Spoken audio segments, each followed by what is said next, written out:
Confused about health insurance enrollment? Let's break it down. Enrollment period equals the only time to sign up or change plans, November 1st to January 15th. Miss it? Wait for next year, unless special enrollment. Plan options. HMO lower cost, referrals needed. PPO flexible, more providers. EPO in network only, no referrals. POS mix of HMO and PPO. Key costs to know. Premium equals monthly payment. Deductible equals what you pay first. Copay equals fixed amount per visit. Coinsurance equals percent you share with insurer. Out-of-pocket max equals your yearly cap.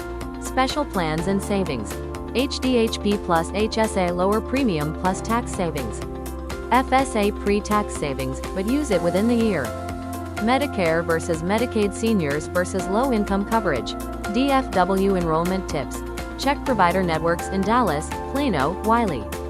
Compare prescription coverage. Consider travel time to major hospitals. The right plan equals better care plus lower costs. Read our full blog, How Virtual Assistants Reduce Admin Burnout, to know more.